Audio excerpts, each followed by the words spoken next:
So a whey protein supplement and a glutamine supplement is definitely a must. Next, I think that whether you're working out or not, everybody here should take a good multivitamin supplement and to make sure that they get the right amount of macronutrients in the body. These day and age that everything is processed, we strip away all the vitamins and minerals from the food.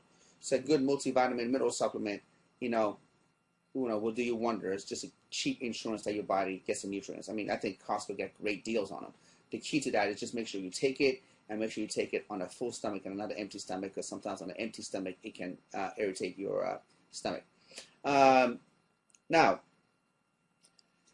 one of the biggest secret to weight loss, I think, is green leafy vegetables, fibrous carbohydrates. Why? Because fibrous carbohydrates actually they have no calories. Matter of fact, they call it negative caloric food because your body actually spends more energy trying to digest it than the food provides. Now, fibrous carbohydrates are awesome because they decrease the glycemic index, decrease cholesterol, they bind to fat, and take fat away from being absorbed, and also make you feel full. Remember, the key to losing weight is eating foods that have very low calories but a lot of nutrients, eating foods that make you feel full, that don't have a lot of calories, okay?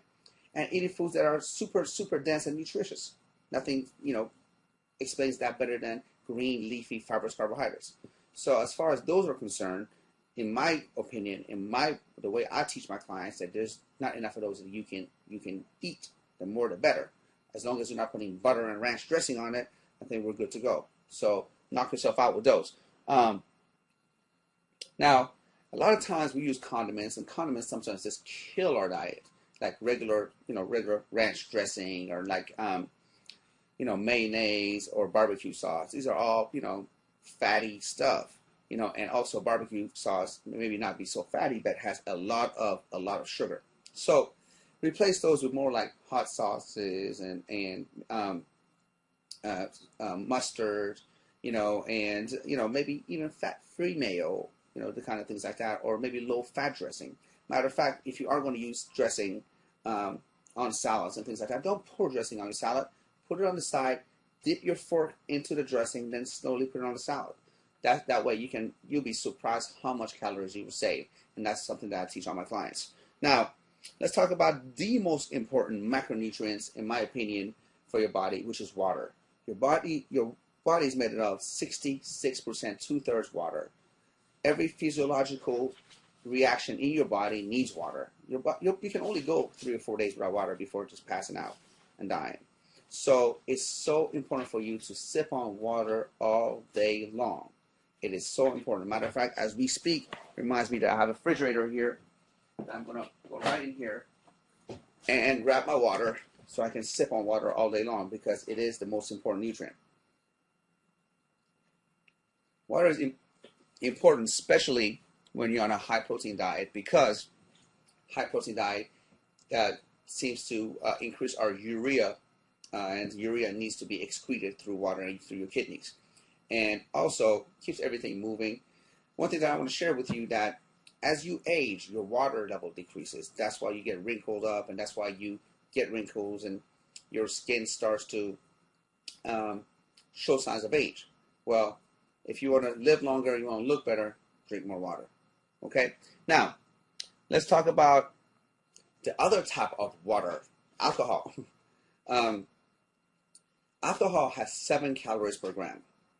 So, remember, fat has 9, carbohydrates and protein have 4, so alcohol has 7. So it's very important for you to limit alcohol as much as possible.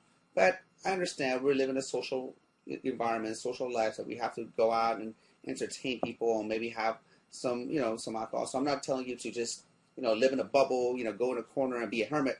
I want you to have some fun, but keep it in moderation. If you are going to drink, then don't add extra calories from juices and creams and everything like that. Don't get those kind of drinks that have all that included plus the alcohol. Now you have a weight gainer plus alcohol on top of that.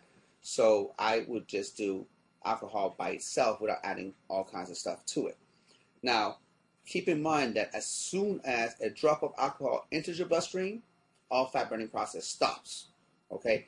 Alcohol gets absorbed by a whole different system. It's called the Mio system. I don't want to get into the details of that, but just know that alcohol will sabotage your fat loss. But if you must drink, at least keep the calories down. Next, if you can, if at all possible, usually everybody gets like a little lunch break or a little break in the middle of the afternoon. Try to just relax and close your eyes and take a little 15-minute nap. Studies after studies show that that by itself increases your natural growth hormone production, helps reset everything, and actually helps you burn body fat. So I know we are busy and things like that. If at all possible, do that, and that will definitely help you in the long process. Your breakfast, your lunch, and your dinner should consist of 1/3 lean protein, and lean protein should come from things like chicken breast, turkey breast, lean steaks, fish, egg whites, cottage cheese, turkey breast, and such, or protein shake. 1/3 of it should come from grains, whole wheat pasta, whole wheat bread, yams, red potatoes, brown rice, oatmeal, cream of wheat, and 1/3 should come from fibrous carbohydrates, okay, which are green leafy vegetables such as broccoli, asparagus, spinach, lettuce, cucumbers, and all that kind of stuff. So your plate should be 1/3, 1/3, and 1/3. So don't try to go out there and measure how many grams of this and how many ounces of that. If you just go by that rule, you should be totally well. I mean, I won numerous bodybuilding titles. I never had to go out there and measure every single thing. And just remember that if you're not going to stick to a plan for the rest of your life, then don't bother doing it. I know for me, I'm not going to measure my food the rest of my life. So I'm just going to eyeball it 1/3, 1/3, and 1/3. That will give me great results. Okay? Now, every one of us have a problem spot. A spot that we think that's lagging behind the other body parts, and we need to get it up to par. I remember there was a time that my arms lagged behind my chest and my shoulder development, or my back lagged behind my leg development. So we all have those problem areas. My suggestion to you is do that body part first on part of your first workout, first day of the week. For example, if you're coming on Monday, fresh off of a two-day layoff from the weekends, and you want to build, say, your arms, or you need to work on your glutes, then work on that body part first. Prioritize your body parts when you're most fresh, so this way you can hit them the hardest. If your body parts lagging, say your arms are lagging, and you don't end of the week, then you might be tired. You might not be able to give it everything that you want. So that's one of the things that I've always done to try to bring my body parts up to par. Next, don't ever skip breakfast. I mean, I can't tell you, this alone will make you or break you. I know you heard this before and you don't want to hear it over and over again. Oh, I'm busy. You can give me all the excuses in the world. But if you're really serious about losing body fat and increasing your metabolism and doing all the stuff that we talked about, you must eat breakfast. Breakfast is the most important meal of the day. It's going to set up your metabolism for the rest of the week and the rest of the day, and it is this much. Just remember, eat like a king at breakfast and eat like a peasant at dinner time.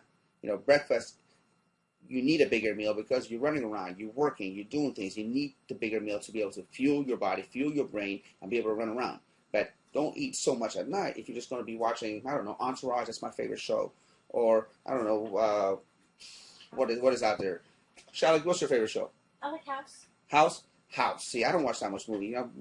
Once in a while I get about a half an hour on Sundays. I watch Entourage, but House or Grey's Anatomy, whatever you're into, Simpsons, or all I care. So it doesn't make sense for you to have a whole bunch of food at the end of the night when you're going to be watching TV and going to sleep. Doesn't make sense because it just doesn't make sense for you to gas up your car, fill it up all the way for it to sit in the garage. You want to fill it up when you're taking a trip to Vegas or you're going somewhere. Okay, make sense? Okay, so let's move on. Planning is the most important thing when it comes to eating. Okay, so I know we're busy. I know we're always running around, but here's a tip that you should do to always have good food. Okay, cook your food in bulk. I used to cook my foods on a Sunday and on a Wednesday. I cook a whole bunch of chicken breasts, a whole bunch of turkey breasts, a whole bunch of vegetables, a whole bunch of like red potatoes, brown rice, all kinds of good stuff. And one day, I put them in nice Tupperwares, so every time I'm hungry, I can just pull from them. I have something good. The worst thing you can do is go hungry, and you're like, what am I going to eat? And that's when you're going to open up the cabinet, and that Captain Crunch is going to be talking to you, and I don't know.